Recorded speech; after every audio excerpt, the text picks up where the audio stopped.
અત્યાર સુધી ઈરાને ગલ્ફ દેશોમાં જે પ્રકારે હુમલાઓ કર્યા છે તેની સ્થિતિ ખૂબ ખરાબ થઈ ગઈ છે, પરંતુ હવે આ જ ગલ્ફમાં વોટર વોર છેડાય તો નવાઈ નથી, કેમ કે હવે ઈરાન છે એ અલગ હુમલાની એક રણનીતિ ઘડી રહ્યું હોય તેવું લાગી રહ્યું છે, કેમ કે અત્યાર સુધીમાં જે તેલ અને ગેસના હુમલાઓ થતા હતા ત્યારબાદ હવે આપ જુઓ ગ્રાફિક્સના માધ્યમથી સમજો કે ગલ્ફમાં હવે વોટર વોર થશે।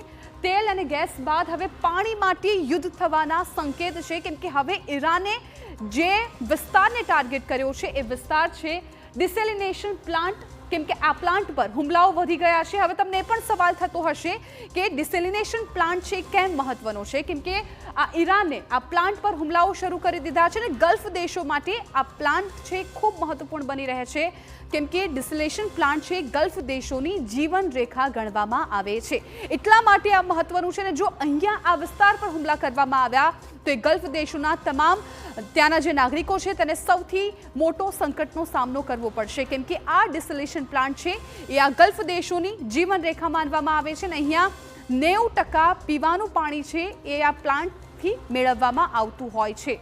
ડિસેલિનેશન પ્લાન્ટમાં ખારા પાણીને શુદ્ધ કરવામાં આવે છે, એટલે આપ સમજી શકો છો કે જો પીવાનું પાણી કોઈ પણ માટે મહત્વનું હોય છે ને આ જ પ્લાન્ટ દ્વારા ખારા પાણીને મીઠું કરવામાં આવતું હોય છે અને જો આ પ્લાન્ટ પર ઈરાન હુમલો કરશે તો ત્યાંના લોકોનું જીવવું હવે સંકટ બની જશે।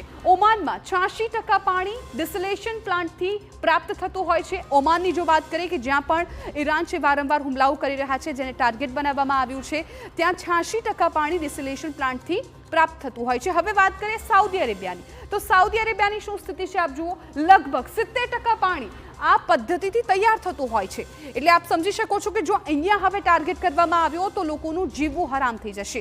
લાખો લોકો માટે પીવાનું પાણી ગંભીર સંકટ ઊભું થઈ શકે છે। હવે ત્યાંના લોકો માટે હવે પાણી છે તેને લઈને ગંભીર સંકટ ઊભું થઈ શકે। અત્યાર સુધી ગેસ અને તેલના જે ટેન્કરો છે તેના પર હુમલા કરવામાં આવતા હતા, પરંતુ હવે આ ડિસેલિનેશન પ્લાન્ટને ટાર્ગેટ કરવાનું ઈરાન રણનીતિ બનાવી રહ્યું છે।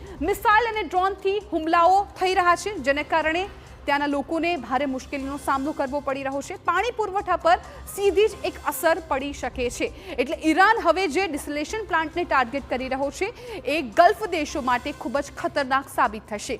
ઈરાન, ઇઝરાયલ અને અમેરિકાને તો આ યુદ્ધથી ભારે નુકસાન થઈ રહ્યું છે, જો કે સાથે સાથે સમગ્ર દુનિયામાં પણ આ યુદ્ધની આગથી વધી ગઈ છે લોકોની પરેશાની। ક્રૂડ ઓઇલના ભાવ $92 સુધી પહોંચી ગયા છે અને ટૂંક સમયમાં $100 પાર પણ પહોંચી શકે, એટલે આગામી દિવસોમાં મોંઘવારી બેકાબૂ બની શકે અને દુનિયાની વધી જશે ચિંતા।